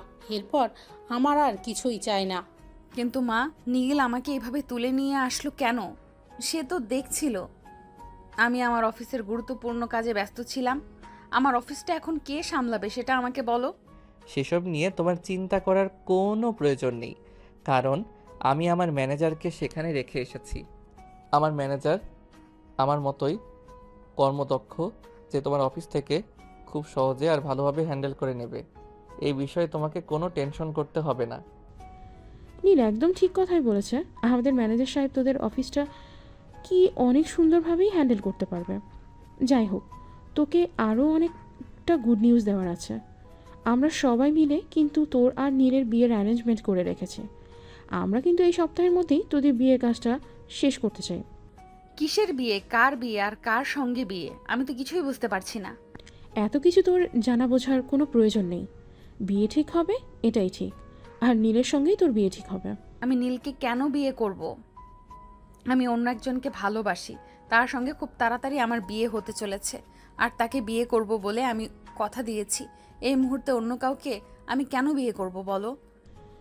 দেখ, তোর মতো আমার মাথাটা খারাপ হয়নি যে আমি তোর মতো প্রলেপ বকবো।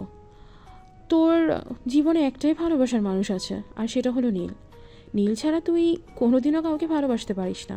হ্যাঁ মামুনি, যদিও আমি এই বিষয়টা আগে জানতাম না, কিন্তু পরে যখন জানতে পেরেছি তখন আমি দেশেই ছিলাম, আর আমি খুব কাছে থেকে দেখেছি নীল তোমাকে ছাড়া থাকতে কতটা কষ্ট পেয়েছি। তাই আমি পাপা হিসেবে তোমাকে রিকোয়েস্ট করেই বলতে চাই, নীলকে তুমি আর কষ্ট দিও না। বাবা প্লিজ, তোমরা কেউ আমার উপর জোর করে কোনো সিদ্ধান্ত চাপিয়ে দেওয়ার চেষ্টা করো না। কারণ আমি নীলকে ভালোবাসতাম, এখন আর বাসি না। কারণ এখন আমি অন্য একজনকে ভালোবাসি, আর তাকেই আমি আমার জীবনসঙ্গী করে নেব বলে কথা দিয়েছি। কথাটা বলতে না বলতেই নেহার হাতে থাকা মোবাইলের রিংটোন বেজে উঠল। নেহা মোবাইলটা হাতে নিয়ে দেখে তাকে নীলয় ফোন করেছে। তখনই সে সবাইকে উদ্দেশ্য করে বলতে থাকে, এই যে দেখো, আমার সেই ভালোবাসার মানুষ আমাকে ফোন করেছে। আমি তোমাদের সবার সামনেই তার সঙ্গে কথা বলছি, আর তোমরা শুধু শুনো। হ্যালো বেবি, বলো। তোমার অ্যাসিস্ট্যান্ট এইমাত্র আমাকে ফোন করেছিল, তোমাকে নাকি কেউ একজন তুলে নিয়ে গেছে। কিসে তার এত বড় সাহস যে আমার হবু বউকে তার অফিস থেকে তুলে নিয়ে যায়? কথাগুলো খুব কাছ থেকে নীল শুনছিল। আর তখনই নেহার হাত থেকে মোবাইলটা টান দিয়ে নিয়ে নেয় আর বলতে থাকে, আব্বে সালা, আমি তোর দুলাভাই হই। নেহাকে এই সপ্তাহের মধ্যেই আমি বিয়ে করব, আর বিয়ের পর হানিমুনে তোদের এলাকাতেই আসছি, বুঝতে পেরেছিস? তো সাহস দেখে আমি অবাক না হয়ে পারছি না। তুই আমার গার্লফ্রেন্ডকে তুলে নিয়ে গেছিস আর আমাকে একরকম ধমকাচ্ছিস। ওকে সমস্যা নেই, আমিও দেখে নিতে চাই তোর বুকের পাটা কত বড়। আমি তোর সামনে থেকে নেহাকে তুলে নিয়ে আসবো, পারলে আটকে দেখাস। সাহস থাকলে ঢাকায় চলে আয়, সামনাসামনি কথা হবে। তোর মতো উগান্ডার বংশধরের সঙ্গে কথা বলে আমি আমার মূল্যবান সময় নষ্ট করতে চাই না, বুঝতে পেরেছিস? রাখছি, আল্লাহ হাফেজ। এই কথা বলে নীল ফোনটা কেটে দেয়। আর এদিকে নেহার আগে ফুসফুস করছে, কারণ নীল তার বয়ফ্রেন্ডের সঙ্গে এরকম আচরণ করবে এটা তার ধারণার মধ্যেও ছিল না। যাই হোক, চলুন দেখা যাক কি হয়। নীল, এটা তুমি কি করলে? তুমি আমার বয়ফ্রেন্ডের সঙ্গে এরকম আচরণ কেন করলে? তুমি কি ভেবেছো এই সব কিছু করে তুমি আমাকে এখানে আটকে রাখবে? কোনো দিনও পারবে না। তুমি আমাকে এখানে আটকে রাখতে, আমি এক্ষুনি এখান থেকে চলে যাব। পারলে তুমি আমাকে আটকে দেখাও। ও তাই নাকি? মাই চেয়ার, আচ্ছা ঠিক আছে, আমিও দেখতে চাই তুমি কিভাবে এখানে আমার সামনে থেকে চলে যেতে পারো। যদি তুমি আজ এই মুহূর্তে আমার সামনে থেকে চলে যেতে পারো তাহলে আমি কোনো দিনও তোমার পেছনে পড়ে থাকবো না। কিন্তু যদি আজ আমি তোমাকে আটকে রাখতে পারি তাহলে সারা জীবন আমার খাঁচায় বন্দি করে রাখবো, বলে দিলাম। কথাটা বলতে না বলতেই নেহা সেখান থেকে চলে যেতে চাইছিল, কিন্তু নীল তখন আর এক মুহূর্ত দেরি না করে নেহাকে পাজা কোলে তুলে নিল আর সঙ্গে সঙ্গেই নেহাকে তার রুমে নিয়ে চলে গেল। এটা দেখে নেহা যদিও একটু ভয় পেয়েছিল, কিন্তু তাকে ভয় পেলে চলবে না, তাই সে মনে সাহস নিয়ে নীলকে বলে, তুমি কি ভেবেছো তুমি আমাকে রুমের মধ্যে বন্দি করে রাখবে আর আমি এখানে থেকে যাব? আমি যেইভাবেই হোক এখান থেকে চলে যাবই যাব। ও তাই নাকি? আচ্ছা ঠিক আছে, দেখা যাক তুমি কিভাবে। এখন দেখে যাও, জাস্ট 1 মিনিট ওয়েট করো, আমি রুমের দরজাটা শুধু লাগিয়ে দিয়ে আসি। তারপর তোমার সঙ্গে T20 ফাইনাল ম্যাচ খেলার প্রস্তুতি নেই। নেহা নীলের এই কথার কোনো মানে বুঝতে পারল না। সে নীলকে কিছু জিজ্ঞাসা করতে চাইছিল, কিন্তু তার আগে নীল রুমের দরজাটা বন্ধ করে দিয়ে নেহাকে ধাক্কা দিয়ে বিছানার উপরে ফেলে দিল আর সঙ্গে সঙ্গে নেহার শরীর থেকে সমস্ত কাপড় খুলে নিতে শুরু করলো।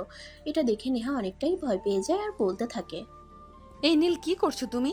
তুমি আমার কাপড় খুলছো কেন? প্লিজ আমাকে ছেড়ে দাও। তুমি আমার সঙ্গে উল্টাপাল্টা কিছু করো না। তোমাকে তো বললাম আমি একজনকে ভালোবাসি, আর তার সঙ্গে আমার কিছুদিনের মধ্যেই বিয়ে হতে চলেছে। প্লিজ আমাকে ছেড়ে দাও। তুমি আমাকে ভালোবাসো, আমি ছাড়া তোমার জীবনে আর কেউ কোনোদিন আসতেই পারে না। তাই আজ আমি তোমার সঙ্গে এমন কিছু করব যাতে তুমি অন্য কাউকে বিয়ে করার কথা কল্পনাতেও না আনতে পারো। তুমি আমার, শুধুমাত্র আমার।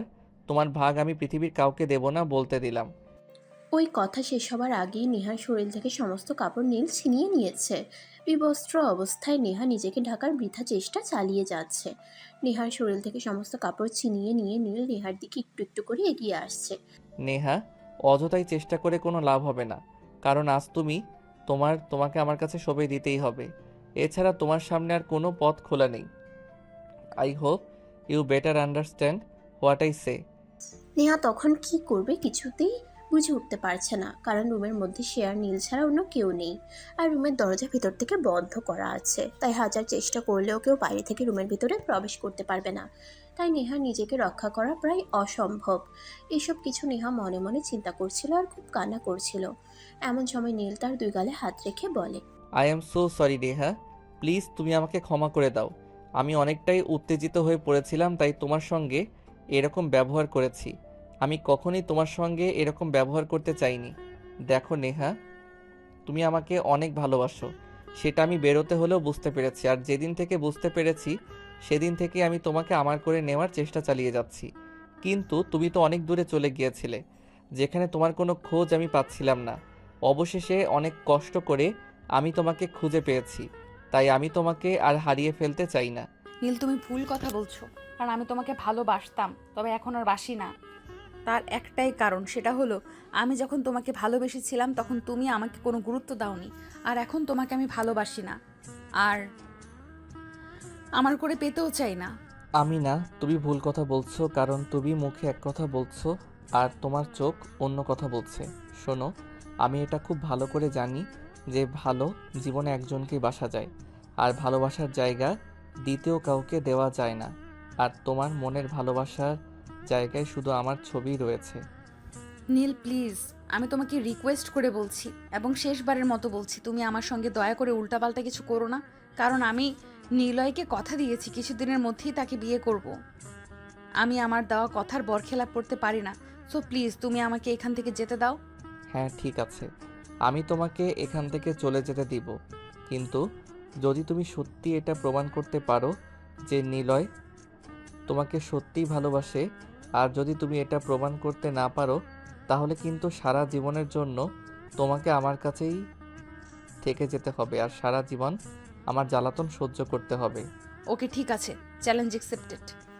এই কথা বলে নীল নিজের হাতে নেহার কাপড় তার দিকে এগিয়ে দেয় আর নেহা কাপড় চোপড় ঠিক করে রুম থেকে বের হয়ে চলে যায়। এদিকে রুম থেকে বের হওয়ার পরপরই রিমি নেহার সামনে এসে দাঁড়ায়। কী রে, আমার ভাই কি তোকে এত তাড়াতাড়ি ছেড়ে দিল? কি হয়েছে?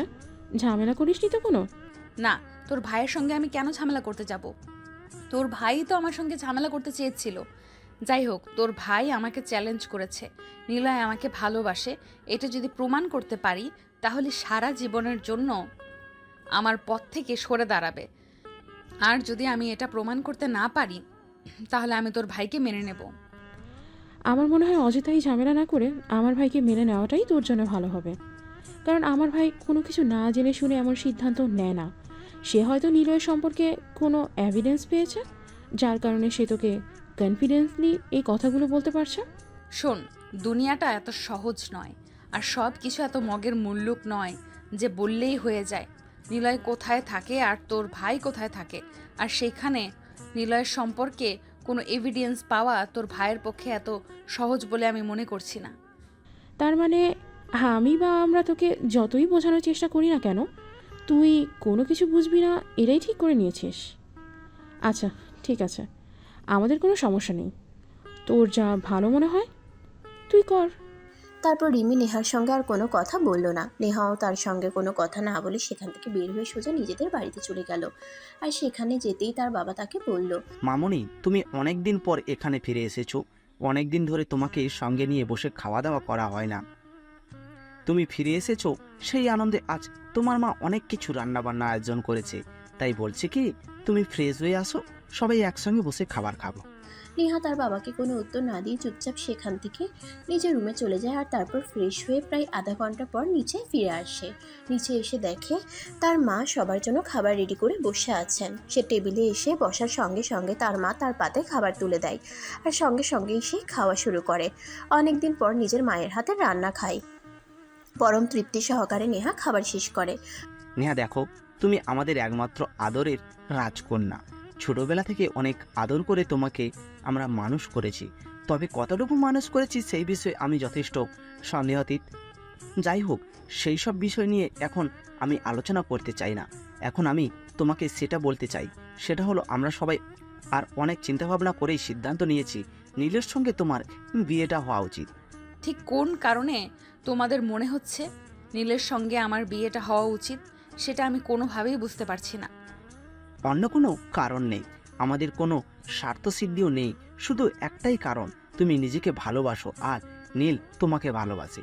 দুজনেই যেহেতু দুজনকে এত ভালোবাসো, তাই আমাদের মনে হয় তোমাদের আর দূরে থাকা উচিত নয়। আমাদের মনে হচ্ছে যত দ্রুত সম্ভব তোমাদের দুজনকে এক করে দিতে পারলেই আমাদের মুক্তি। তাই বাবা, আমি নীলকে ভালোবাসতাম, তবে এখন আর ভালোবাসি না। আমি এখন অন্য একজনকে ভালোবাসি, আর সেই জন্যই আমি নিজেকে চ্যালেঞ্জ করে এসেছি।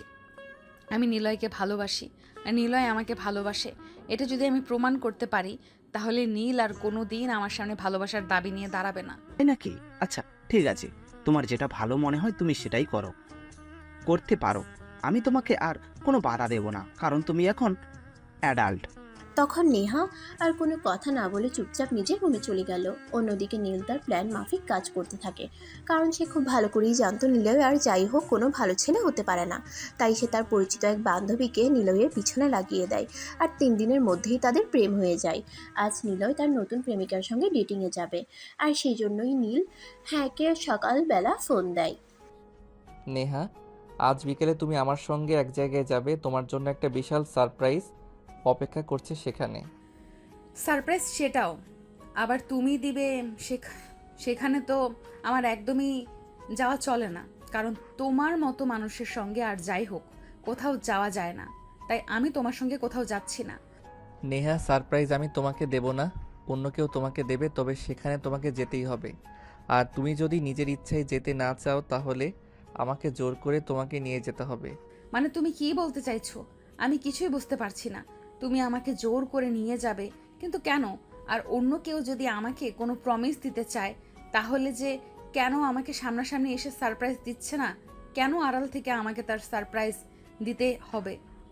ওটা সিক্রেট বিষয়, ওটা আমি এক্ষুনি তোমার সঙ্গে শেয়ার করতে চাইছি না।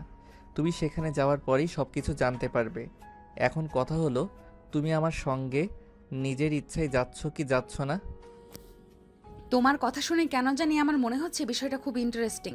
আমি তোমার সঙ্গে যাচ্ছি, কখন রেডি হব সেটা মেসেজে বলে দিও। এই তো লাইনে এসেছো, ঠিক আছে, আমি মেসেজ করি, সময়টা তোমাকে বলে দেব। তুমি শুধু রেডি থাকো, আমি বাইকে করে তোমাকে নিতে আসবো। বলতে বলতে নীল ফোনটা কেটে দেয়, আর এদিকে নেহা অপেক্ষা করতে থাকে বিকেলের জন্য। কখন বিকেল হবে আর কখন সে তার অপ্রত্যাশিত সারপ্রাইজটা পাবে। বিকেল প্রায় 3টের মতো হবে বাজে। তখনই নীল তাকে ফোন নিয়ে রেডি হতে বলে, আর নীলের ফোন পেয়ে যত দ্রুত সম্ভব রেডি হয়ে নেহা নীলের জন্য অপেক্ষা করতে থাকে। নীল কখন তাকে নিতে আসবে, তবে তাকে বেশি সময় অপেক্ষা করতে হয়নি। কিছুক্ষণ পরে নীল তাকে নিতে আসে। নেহা আর নীল প্রায় 20 মিনিটের মাথায় একটা রেস্টুরেন্টে এসে পৌঁছে যায়। তখন নেহা নীলকে বলতে থাকে, কি ব্যাপার, তুমি আমাকে এখানে কেন নিয়ে আসলে? আমি তো কিছুই বুঝতে পারছি না। তোমার মাথায় কি চলছে একটু খুলে বলবে দয়া করে? কি ব্যাপার, তুমি আমাকে এখানে কেন নিয়ে আসলে? আমি তো কিছুই বুঝতে পারছি না। তোমার মাথায় কিছু চলছে, একটু খুলে বলবে দয়া করে? তা না হলে কিন্তু সব কিছু গোলমাল হয়ে যাবে। আরে বাবা, এত অধর জঙ্গলে চলবে নাকি? সব কিছুর জন্যই ধৈর্য ধরে থাকতে হয়, বুঝতে পেরেছ? তুমি কিছুক্ষণ অপেক্ষা করো, কিছুক্ষণের মধ্যে আমি তোমাকে সেই সারপ্রাইজের সম্মুখীন করেছি। বলতে বলতে নীল আর নেহা দুজনেই রেস্টুরেন্টের ভিতর প্রবেশ করে, আর রেস্টুরেন্টে ঢুকতেই নেহার চক্ষু চড়ক গাছ। সেটা নীল বুঝতে পেরেই নেহাকে বলে, কি ব্যাপার ম্যাডাম, সারপ্রাইজ পেয়ে আপনি কেমন খুশি হলেন সেটাই শেয়ার করুন। নীল, এটা আমি কি দেখছি? আমি তো নিজের চোখকেই বিশ্বাস করতে পারছি না। নিলয় আমার সঙ্গে এরকমটা করবে এটা কোনোদিন আমি কল্পনা করিনি। না, আমার দেখায় ভুল আছে। নিলয় কোনো দিন আমার সঙ্গে এরকমটা করতেই পারে না। এটা হয়তো তার কোনো কাজিন হবে। ও তাই নাকি? তুমি সব কিছু নিজের চোখের সামনে দেখার পরও নিজের চোখকেই বিশ্বাস করতে পারছো না? আচ্ছা ঠিক আছে, সব কিছু ক্লিয়ার করার জন্য তুমি প্রয়োজন হলে ওই মেয়েটার সঙ্গে কথা বলে দেখতে পারো। হ্যাঁ, তুমি একদম ঠিক কথাই বলেছ। আমি আমার নিজের চোখকেই বিশ্বাস করতে পারছি না। তাই আমার মনে হয় ওই মেয়েটার সঙ্গে আমার একবার কথা বলে কনফার্ম হয়ে নেওয়া উচিত। এই মেয়ে কে তুমি? আমি নীলা। আর আপনি কে? আর এভাবে আমার পরিচয় কেনই বা জিজ্ঞেস করছেন? সেটাই এক্ষুনি জানতে পারবে। তার আগে বলো, নিলয়ের সঙ্গে তোমার কি সম্পর্ক? আর নিলয় তো কুমিল্লাতে থাকে, সে এখানে কেন এসেছে? মানে আপনি আমার বয়ফ্রেন্ড সম্পর্কে এত কথা কিভাবে জানেন? সে তো আমার বয়ফ্রেন্ড। আমরা রিলেশনশিপ সম্পর্কে এসেছি, আর হয়তো কিছুদিনের মধ্যে আমাদের সম্পর্কটা বিয়েতে রূপান্তরিত হবে। কিন্তু আপনি কি আর এসব কথা কেন বলছেন? ও তাই নাকি? তাহলে তো বিষয়টা দারুণ হয়েছে। তুমি আমার বয়ফ্রেন্ডকে চিনিয়ে নিয়েছো। তার সঙ্গে প্রেম করেছো, আবার বিয়ে করবে বলেও চিন্তা ভাবনা করছো। আমি তো তোমাদের কথা শুনে হাসি থামাতে পারছি না। মানে আপনি কি বলছেন? আমি তো কিছুই বুঝতে পারছি না। নিলয় আমার বয়ফ্রেন্ড, তার সঙ্গে আমার বিয়ে হবে, আর মাঝখান থেকে আপনি এসে এসব কি কথা বলছেন? সে আপনার বয়ফ্রেন্ড হয় কি করে? ওইসব কথা তোমাকে জানতে হবে না। আমি তোমার বয়ফ্রেন্ডের সঙ্গেই কথা বলছি। কি নিলয়, এসব কি হচ্ছে এখানে?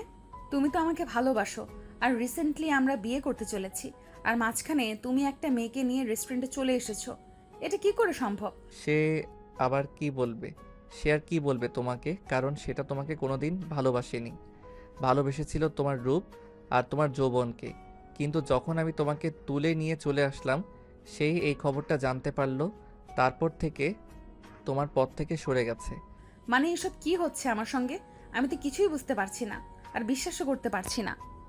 আমি তোমাকে বুঝিয়ে বলছি, যেদিন আমি তোমার খোঁজ পেয়েছি সেদিন থেকে আমি তোমার সমস্ত বিষয়ে খোঁজ নিতে থাকি, আর সমস্ত বিষয়ে খোঁজ নিয়ে জানতে পারি তুমি নিলয়ের সঙ্গে সম্পর্কে আজও। আর তারপর থেকেই নিলয়ের সম্পর্কে খুঁজে নিতে থাকি। আমি খুঁজে নিয়ে জানতে পারি নিলয় ছেলেটা একদমই ভালো নয়। সে তোমার টাকা পয়সা আর তোমার চেহারার জন্য ভালোবেসেছে।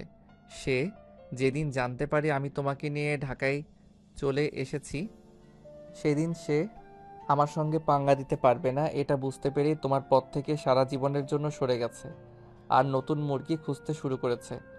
আর এই যে দেখতে পাচ্ছ, সে যে মেয়েটাকে নিয়ে খেতে এসেছে সে আমার কাজিন হয়। আমি নিজের ইচ্ছেই করে নিলয়ের কন্ট্রাক্ট নাম্বার থেকে শুরু করে সমস্ত ইনফরমেশন নীলাকে দেই, শুধু তোমাকে এটা বিশ্বাস করানোর জন্য যে নিলয় ছেলেটা একদমই ভালো নয়। সে তোমার চাইতে বেটার কাউকে পেলে তোমাকে ছাড়তে দুবার ভাববে না।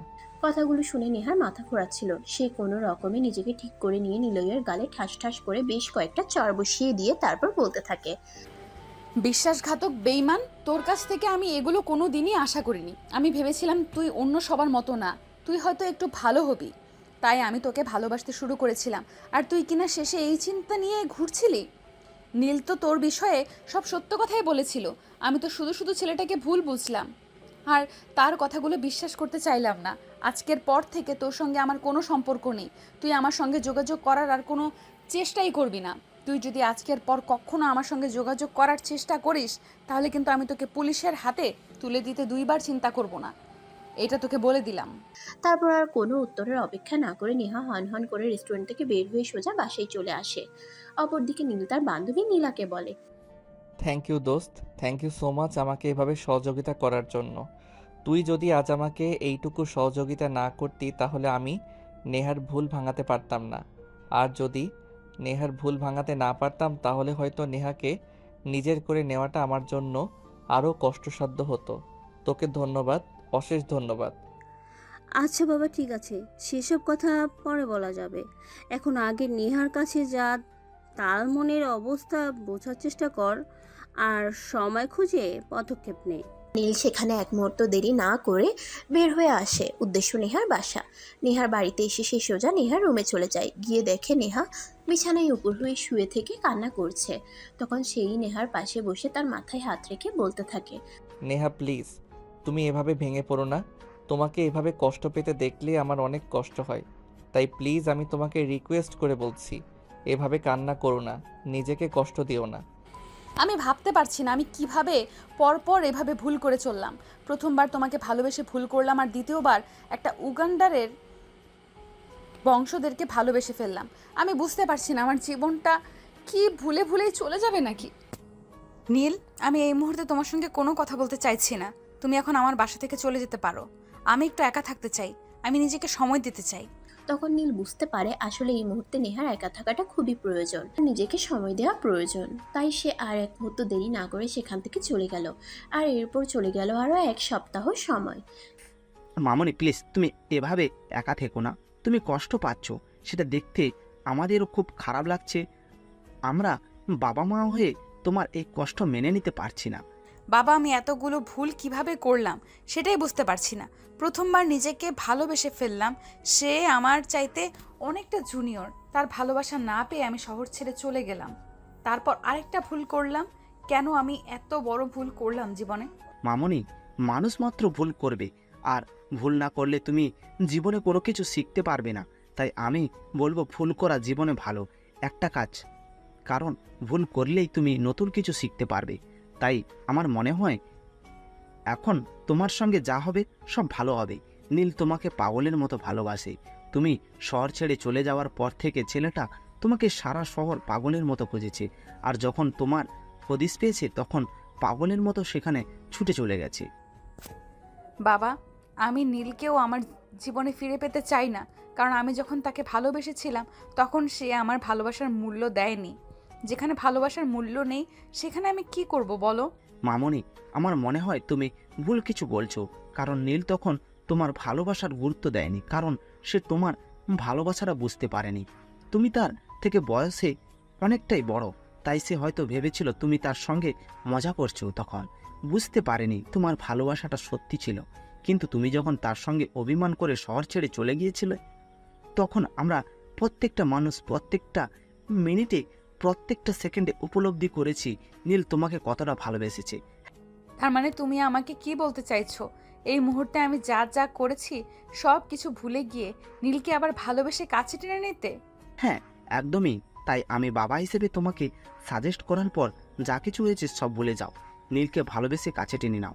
নীল তোমার চাইতে বয়সে ছোট, সেই কারণে তোমার ভালোবাসাটা মেনে নিতে চায়নি, কারণ সে জানতো এইরকম ভালোবাসা সমাজে প্রতিষ্ঠা পায় না।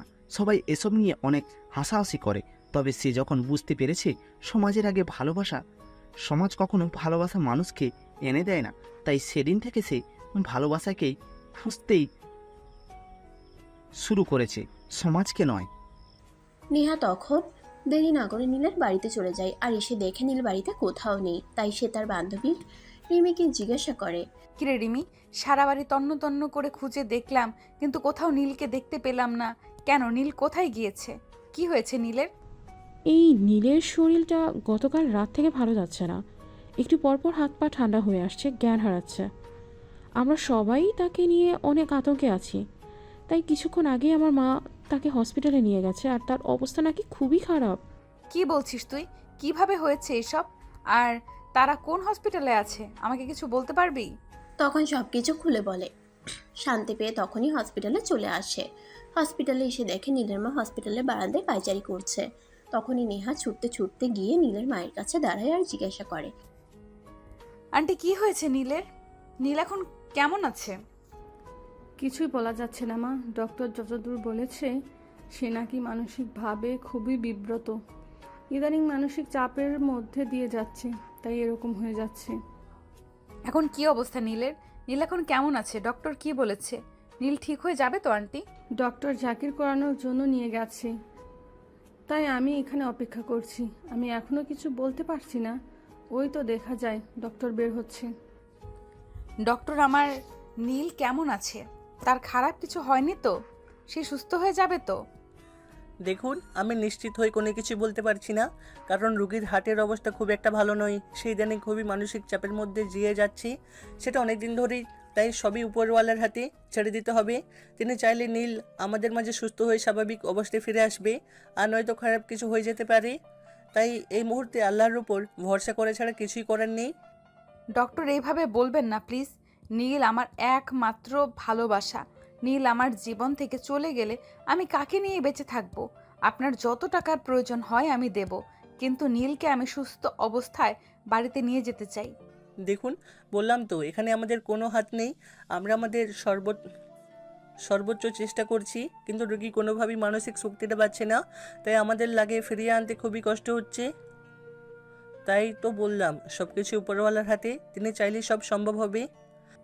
নীলকে ফিরে আসতেই হবে, কারণ সে আমার একমাত্র ভালোবাসা। তাকে ছাড়া আমি আমার জীবনের কোনো মূল্য নেই। ঠিক আছে ডক্টর, নীলকে কি কেবিনে শিফট করা হয়েছে? আমি কি তার সঙ্গে কথা বলতে পারি? তাকে 5 মিনিট পর কেবিনে শিফট করা হবে, তবে 1 ঘন্টার আগে কেউ তার সঙ্গে কথা বলতে পারবে না, কারণ আমরা তাকে ওষুধ দিয়েছি কিছু সময় বিশ্রাম থাকার জন্য। তারপর কি হয়? 1 ঘন্টা পর। নীল প্লিজ কথা বলো, তোমাকে আমি হারাতে চাই না। আমি আমার জীবনে অনেক কিছু হারিয়ে ফেলেছি, কিন্তু এখন আর তোমাকে হারিয়ে ফেলে আমি বেঁচে থাকতে পারবো না। প্লিজ নীল, তুমি ফিরে এসো। আরে নেহা, কি হয়েছে তোমার? তুমি এভাবে কান্না করছো কেন? আর আমি কোথায়? এটা তো দেখে হসপিটালের কেবিন মনে হচ্ছে। আমি এখানে কেন? বাবা, তোর জ্ঞান ফিরেছে? আলহামদুলিল্লাহ। আমি তো তোকে অজ্ঞান অবস্থায় হসপিটালে নিয়ে এসেছিলাম। কি হয়েছে তোর? শরীরটা এখন কেমন লাগছে আমাকে বল। এই তো আলহামদুলিল্লাহ, অনেকটাই বেটার ফিল করছি। আমি বাড়ি যেতে চাই, আমার ভালো লাগছে না। এখানে নেহা এভাবে কান্না করছে কেন? আসলে ডাক্তার নেহাকে বলেছে তোর অবস্থা নাকি খুব একটা ভালো নয়, তুই নাকি মানসিকভাবে খুবই বিব্রত, মন থেকে নিজেকে ঠিক রাখার কোনো শক্তি পাচ্ছিস না। আর এই কথাগুলো শুনে নেহা এভাবে কান্না করছে। দূর পাগলি, ডাক্তার একদম মিথ্যে কথা বলেছে। আমি একদম ঠিক আছি।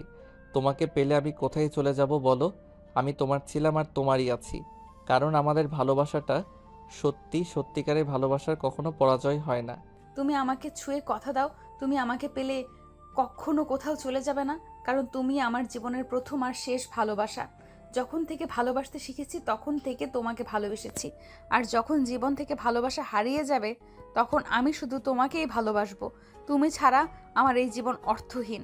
তখনই নীলের মা কেবিন থেকে বের হয়ে চলে যায়, আর এদিকে নীল নেহাকে টান দিয়ে নিজের বুকের সঙ্গে মিশিয়ে নেয় আর শক্ত করে জড়িয়ে ধরে নেহার কানের কাছে মুখ নিয়ে বলতে থাকে, দূর পাগলি, এভাবে কান্না করতে হয় না। আমি তোমার ছিলাম, তোমারই আছি, আর সারা জীবন শুধু তোমারই থাকবো। তোমার ভালোবাসা থেকে পৃথিবীর এমন কোনো শক্তি নেই যেটা আমাকে কেড়ে নেবে। সবচেয়ে বড় কথা হলো, আমি চলে গেলে তোমাকে জ্বালাবে কে? কি বললে তুমি? তুমি আমাকে জ্বালাবে? আচ্ছা ঠিক আছে, তোমার সঙ্গে আর কোনো কথাই বলবো না, আমি যাচ্ছি। এই কথা বলে নেহা সেখান থেকে চলে যেতে চাইছিল। তখনই নীল আবার হাতে ধরে টান দিয়ে তার বুকের সঙ্গে মিশিয়ে নেয় আর আলতো করে তার কপালে একটা ভালোবাসার পরশ এঁকে দিয়ে বলতে থাকে, পাগলি একটা, কখনো তোমায় জানাবো না। আমি কখনো সারা জীবন আমার ভালোবাসার মায়ায় তোমাকে আগলে রাখবো। সারা জীবন তোমার ভালোবাসার বন্ধনে আবদ্ধ হয়েই থাকতে চাই। আল্লাহ আমাদের ভালোবাসার সহায় হন, যেন কখনো কোনো বাধা বিপত্তি আমাদের দুজনকে আলাদা না করে। আমিন।